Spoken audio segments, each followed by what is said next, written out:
নমস্কার বন্ধুরা, সুতৃষ্ণাস ফ্যামিলি কিচেনে আপনাদের সবাইকে স্বাগতম।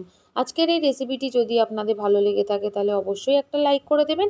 আর যদি চ্যানেলে নতুন বন্ধু হয়ে থাকেন তাহলে প্লিজ চ্যানেলটি সাবস্ক্রাইব করে নেবেন। এখানে নিয়েছি কুচিয়ে রাখা বাঁধাকপি, কুচিয়ে রাখা ক্যাপসিকাম, পেঁয়াজ কুচি, একটা কাঁচা লঙ্কা, ডুমডুম করে ছোট ছোট করে কেটে রাখা আলু, গাজর আর বিনস।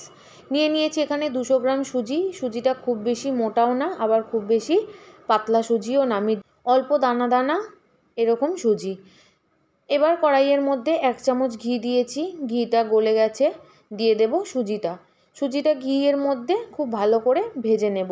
প্রথমে হয়তো এরকম ডালা ডালা লাগছে, কিন্তু ভাজতে ভাজতে সমস্ত সুজি ছেড়ে যাবে। একদম ব্রাউন ব্রাউন কালার হয়ে গেছে, এবার নামিয়ে নেব। তারপর কড়াইয়ের মধ্যে সাদা তেল গরম করে দিয়ে দেব ছোট ছোট করে কেটে রাখা আলু আর বিনস। আলু আর বিনসটা ভাজতে একটু সময় লাগে, তাই আগে দিয়ে একটু ভেজে নেব।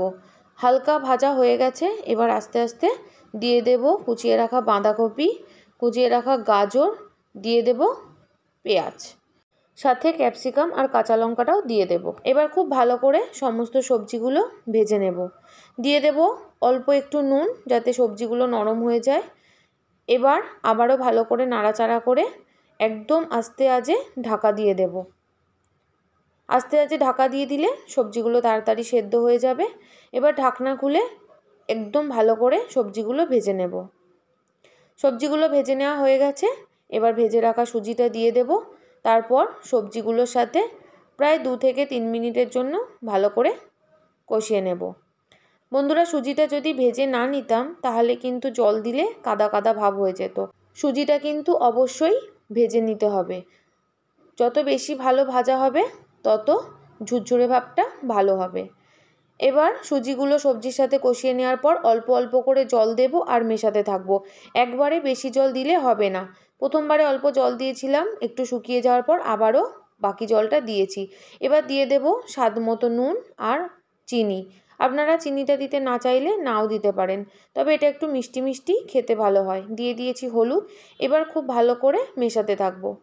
একটু একটু করে মেশাবো আর কড়াইয়ে চারিদিকে ছড়িয়ে 2 মিনিটের মতো করে আস্তে আঁচে রেখে দেব। এইভাবে বারবার করে করতে হবে। দেখুন আস্তে আস্তে অনেকটাই ঝুরঝুরে হয়ে যাচ্ছে, লাস্ট সময় পুরোটাই ঝুরঝুরে হয়ে যাবে। আর এই প্রসেসটা আস্তে আঁচে রেখে করলেই বেশি ভালো হবে। একটু সময় লাগবে, কিন্তু পুরো ঝুরঝুরে হয়ে যাবে। তৈরি হয়ে গেল দারুণ স্বাদের ঝাল মিষ্টি ঝুড়ো সুজি। রেসিপিটা আপনাদের কেমন লাগলো অবশ্যই কমেন্ট করে জানাবেন। আর যদি রেসিপিটা ভালো লেগে থাকে তাহলে শেয়ার করে দেবেন। আপনারা সবাই ভালো সুস্থ